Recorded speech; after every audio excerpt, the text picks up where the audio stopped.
All right, good morning, everybody, and welcome back to True Crime Loser. It's Tuesday, and we're not here for any reason. How are ya? That's good. So today, I wanted to do an update on the Mcatasney trial. And I'll go back and tell the whole story if you haven't been following it, but for the people that have been following it, they know he was supposed to be sentenced in 3 days on the 24th for murdering his lifelong friend for her inheritance. They killed their friend for $7,000. Cool. And so he was found. Crazy the way that they were able to catch him. I'm going to go over their plan that they concocted to kill their friend and get away with it, which almost worked, but there's a few glaring flaws in it. And so I'm going to go through their plan today, but just real quick. So he was found guilty, and then a couple months ago, a jury member was thrown off the case for posting on Facebook. She shared an article about the case and said, "I'm on this case, LMAO," for laughing my ass off. Like, I'm on this case, laughing my ass off. My ass is off. I'm so much on this case, my ass fell off. What a pointless, stupid Facebook post by the juror. What? She didn't even say anything. It's like you just shared an article and said, "I'm laughing so hard, my ass." And so that juror gets thrown off, right? For talking about how her ass fell off because she was laughing. And then, so she gets chucked, and then the trial proceeds, found guilty, facing sentencing in 3 days. And I was going to wait to do my whole commentary of the case after it's over, because I think Crime Vault in a comment said that they're going to release Mcatasney's entire interrogation, and they interrogated him for a month straight, almost, many different times. And so I think it's going to be really interesting when all those come out. And so I was like, all right, I'll just wait for the case to wrap, and which was supposed to be in 3 days. The footage will come out and we'll start. Well, now the sentence has been postponed because of this Facebook post. Liam's lawyer, and I shit you not, they're going for, their defense is, it was a script. They're going for, he was acting. They're doing the old Dahlia Dippolito defense. Dang it, she's back. It was a script. I was acting. It was space aliens. So they're going for, because, well, I'll get into it, but the guy the friend that he confessed to is a movie maker. He's like an inspiring young film director. And so they're going with, it was a script. And so because of this Facebook post, the sentence is postponed. I really have no idea, but I would guess that it's not going to be too big of a deal. Hopefully the judge goes, all right, well, this is 2019, so a lot of times people write laughing my ass off just as something to say, because that's where we're at. Is you can't just post and say I'm on this trial, because people will be like, how is she said she's on the trial, but is she laughing her ass off, or is she, like it's just a sort of, it's like, hey, like, how are you, ha ha. I think it's just kind of a filler. So hopefully the judge just says it was a stupid Facebook move, but it doesn't really affect the case or anybody, the people that testified or anything. But it'll be interesting to see what happens. They want a whole new trial. They're calling for a whole new trial because it was a script. All right, so let's go over their plan to get away with it, because it almost worked in a real sad way. All right, so let's start with Anthony Curry. Anthony Curry is like I said, he's a young, aspiring filmmaker, soft spoken, typical Jersey kid, has the accent, kind of sounds like he's on The Sopranos. And he and Liam Mcatasney are friends from childhood. They grew up in Jersey, same friends, and they would always talk movies together because he's an inspiring filmmaker, and I think Liam maybe was an inspiring actor, at least at a certain point in his life. And so on Thanksgiving in 2016, Liam came up to Anthony and he said, "Hey, Sarah Stern, one of our friends, since we've known since first grade, inherited all this money." Oh, I need to sneeze. That would be a first, I think, on the show. So he says to Anthony, he says, "Dude, Sarah Stern, who they've known since first grade, found all this money at her family house. She found a shoebox with, oh, I need to sneeze. Maybe some coffee will help. All right, sorry about that. So he's saying she found all this money. She found like $100,000 at her house, and I'm thinking about killing her, throwing her off the bridge, parking her car on the bridge, making it look like a suicide. And wouldn't it be a great movie? Wouldn't that be a great movie?" And I think Anthony was used to getting ideas for movies and saying, "Yeah, yeah, a little weird, Liam, that you told me that and that you were thinking about killing our friend, but yeah, the whole off the bridge thing would be, and make it look like a suicide. That, would be a decent thing for a movie." I don't think he thought too much of it. And then I'm pretty sure he doesn't live in their hometown in Jersey anymore. So I think he goes off to where he's either going to college or where he moved away after high school. And then all of a sudden, sees on the news that Sarah Stern is missing. And then missing turns into they think she's dead, and her car is on the Belmore, I think it's called the Belmore Bridge. And he can't help but think, wait a second. That's exactly what Liam said to me on Thanksgiving. All right, so let's pause there in the story and go and talk about Liam and his roommate Preston Taylor. So Liam and his roommate Preston live together. They both serve at restaurants. They graduated from high school and now work at restaurants, and I think mostly just make enough money so they can party, and that's it. And Liam finds out that Sarah Stern had found this money, and he thinks it's between $50,000 and $100,000. And he, I think, starts fantasizing about taking it. And he starts talking to his roommate like, hey, Preston, Sarah found $100,000. She found $50,000. What if we had that money? And I think there was a lot of talks of, what if we had that money? What would you do with that money? That's a lot of money. That's life-changing money.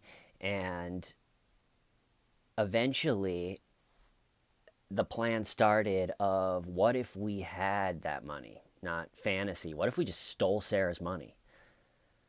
What if we planned a heist and stole her money?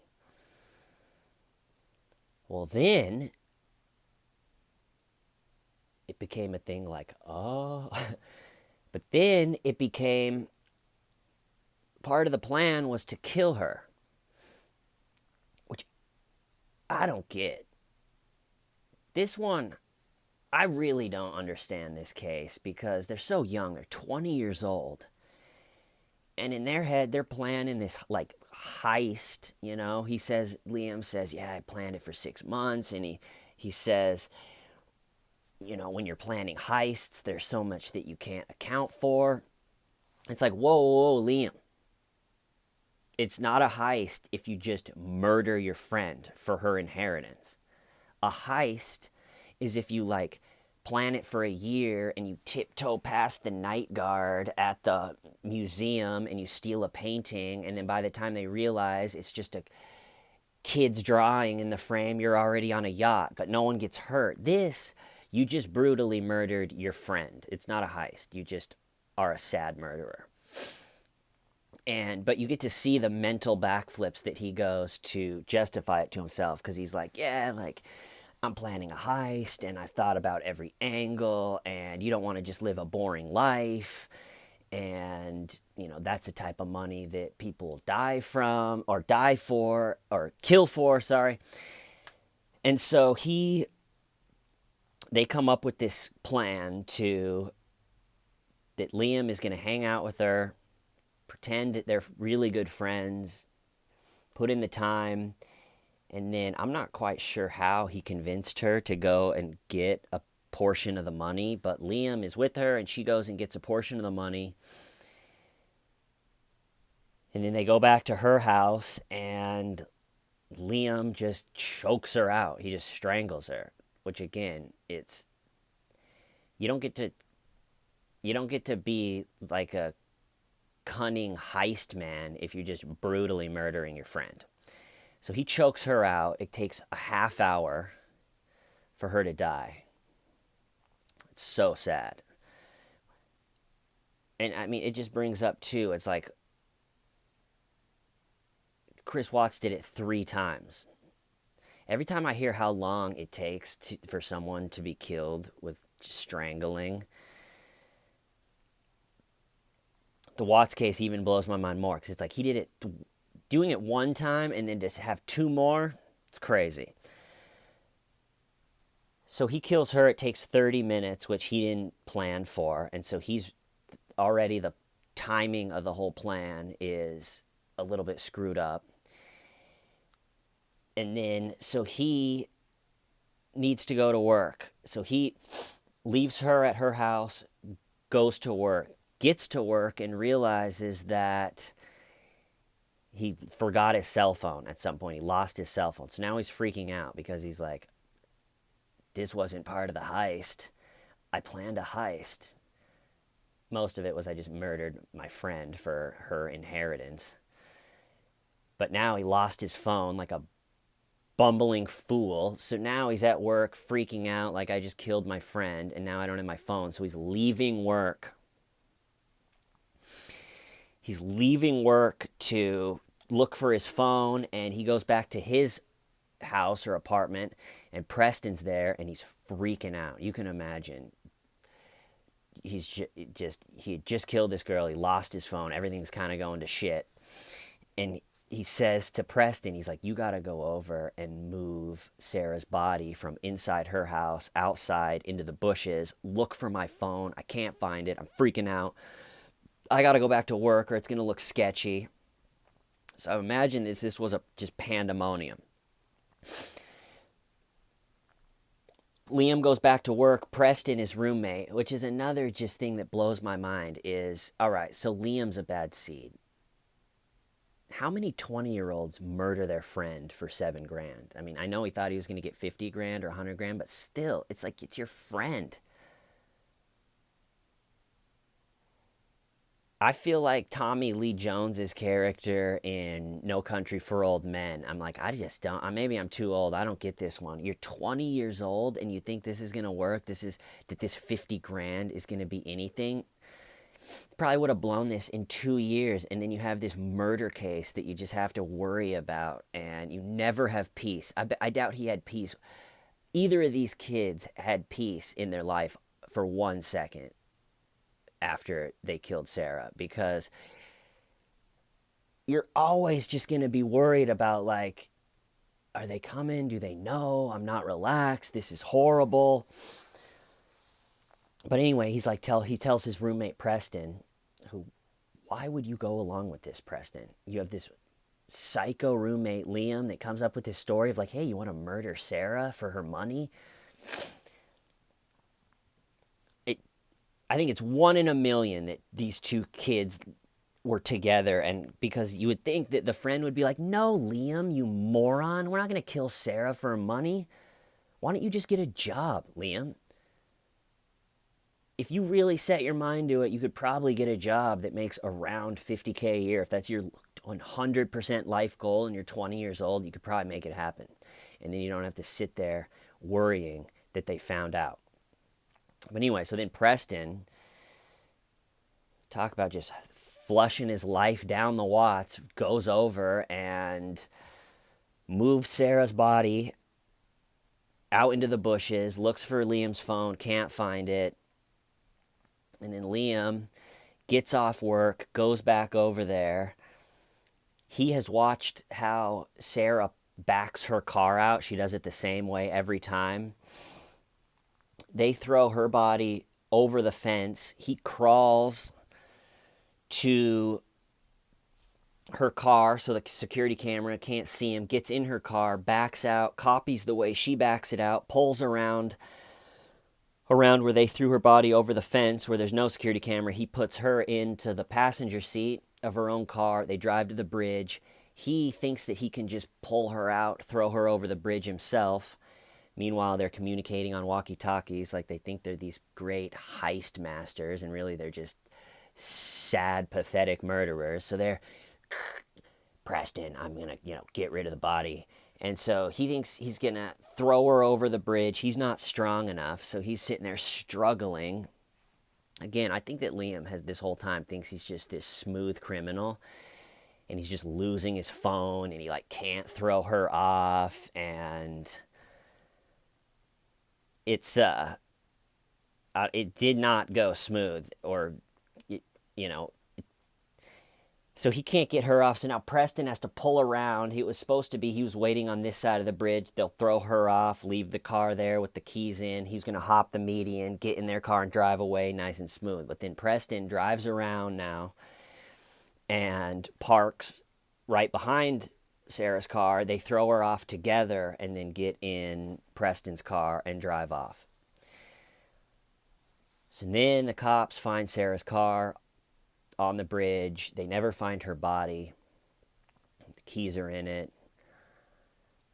Okay, so let's get into 17 minutes. Let's get into Liam's plan. So the plan was that he was going to be the last person that he planned it. So he was the last person that she was with, and at her place. So now all the DNA that's at her place is accounted for. They can't be like, well, your hair's here. He's like, yeah, well, we were friends. We were hanging out. And it's not weird that he was over there because they're friends before work, and then the reason that he knew he would be interrogated because he was the last person that she was with, and he could push the suicide narrative by just being like, yeah, I don't know, she's been saying that she doesn't trust her dad, and she's been saying that she wants to get away, and they interview him a bunch of times because it's like, this girl disappears, kind of looks like suicide, but why would she commit suicide? No one can really come up with that reason. And so for a couple months, nothing really happens because there's no body. The car's parked. It makes it look like a suicide. They're interviewing Liam a bunch of times, but it's going nowhere. And their plan looks to be working, and they probably thought it did, but I don't think what they accounted for was the pressure of a murder investigation where they're the lead suspects, because to always be like, are they going to catch me? Am I screwed? it does a number on you, to the point where I think a lot of people, after doing it for years, are happy when they're caught, because it's just like, I'm done. I haven't been happy or relaxed in years. And so both of them start feeling the pressure, and they go from trusting each other to not trusting each other. And the sad $7,000 that they stole was in Liam's place, but then he doesn't trust Preston, and so he moves it to, they move the money. And meanwhile, Anthony Curry, the aspiring film director that we talked about, he sees it on the news and stuff, and he's like, I think that Liam killed Sarah. Just think about that. Like, a 20-year-old kid has his life entirely in front of him. It's just mind-blowing. And so anyway, Anthony goes to the cops, and he says, I think Liam did it. On Thanksgiving a year ago, or whenever it was, he had told me essentially this same plan with the car on the bridge and make it look like a suicide. And I think he did it. And they do similar in the Dalia Dippolito case, is they wire his car up with good audio and visual, and they say, okay, go try to hang out with Liam and see if you can get him to talk. And so Anthony hits up Liam, is like, hey, I'm in town, you want to hang, I'll come pick you up, we'll, drive around, we'll hang out. And the goal was, hopefully he can get him on the subject of the murder. And so he goes and picks him up, and this is, I'll post the footage. You could tell that just Liam is not handling the pressure, because right when he gets in the car, it is just a spill fest. Anthony didn't have to pry or anything.